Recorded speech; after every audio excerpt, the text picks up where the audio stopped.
আজিৰ এই ভিডিঅ'টো বিশেষকৈ আমাৰ জিয়ানৰ বাবে, কাৰণ জিয়ানৰ বাবে এটা বিশেষ দিন আহি পালে আৰু চাওঁতে চাওঁতে আমাৰ জিয়ান ডাঙৰেই হ'লহি। পোনপ্ৰথমে জনাইছোঁ সকলোকে নমস্কাৰ আৰু মই জুবলি ব্লগছৰ অন্য এটি ভিডিঅ'লৈ স্বাগতম জনাইছোঁ।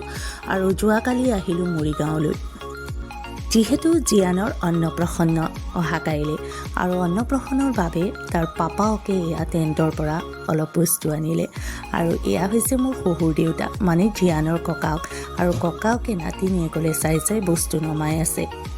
এয়া হৈছে আমাৰ পৰীৰ ভণ্টি, তাই ডেকোৰেশ্যনৰ কাম কৰাত একেবাৰেই ব্যস্ত। নেক্সট দিনা পুৱাই পুৱাই ভিডিঅ'টো আৰম্ভ কৰিলোঁ, যিহেতু এতিয়া মই গাটো ধুই আহিলোঁ আৰু এতিয়া বাজিছে 8টা। গতিকে ঘৰৰ পৰাও বহুতখিনি মানুহ আহিব, গতিকে ঘৰৰ মানুহখিনি অহাৰ আগত মই ৰেডি হ'ব লাগিব। এইফালে আকৌ জিয়ানক ৰেডি কৰি দিলোঁ, কাৰণ জিয়ানৰ বাবে আজি এটা বিশেষ দিন আৰু প্ৰথমবাৰৰ বাবে জিয়ানে আজি ভাত খাব। আৰু জিয়ানে একদম ফূৰ্তিত আছে আজি, আৰু তাৰ বাবে এযোৰ নতুন ড্ৰেছ আনি তাক পিন্ধাই দিলোঁ।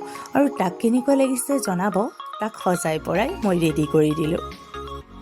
এইফালে ময়ো একেবাৰে সাজি কাচি ওলালোঁ আৰু ময়ো ৰেডি হৈ গ'লোঁ, কাৰণ ঘৰৰ মানুহখিনি আহি পাবৰেই হ'ল। গতিকে জিয়ানে ময়ে ৰেডি হৈ গ'লোঁ।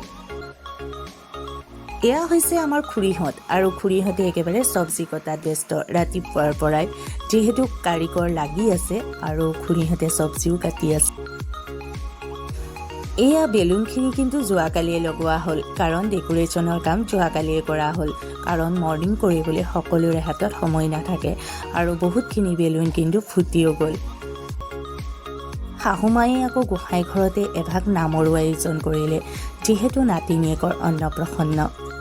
এইফালে আকৌ যাৰ বাবে অপেক্ষা কৰি আছিলোঁ ইমান সময়ে, সকলোখিনি ঘৰৰ মানুহ আহি পাই গ'লহি। এতিয়া আমি জিয়ানৰ এই নিয়মখিনি কৰিবৰ কাৰণে আগবাঢ়িলোঁ, আৰু জিয়ানক বহুতকেইটা বস্তু দিয়া হৈছিলে, কিন্তু জিয়ানে কিতাপখন চুই আছিলে, দাঙিব পৰা নাই বাবে জিয়ানৰ হাতত কিন্তু সোণৰ খাৰুপাতি পৰি গ'ল, আৰু সি খাৰুপাতি দাঙি ল'লে। গতিকে বহুত ফূৰ্তিৰ সময় এই সময়খিনি। সি কি জানে আচলতে একোতো বুজি পোৱা নাই, সকলো বস্তু ধৰিবলৈ লাগে তাক। গতিকে নিয়মখিনি হৈ গ'ল ইমানতে, আৰু এতিয়া খানা ৰেডি হৈ গ'ল। এইফালে এয়া বিলোৱাত ব্যস্ত সকলো মানুহ। এইফালে বাহঁতে একদম খাই বৈ যাবলৈ ওলালে, কাৰণ বহুতখিনি দূৰ যাব লাগিব, গতিকে অলপ সোনকালেই ওলাইছে।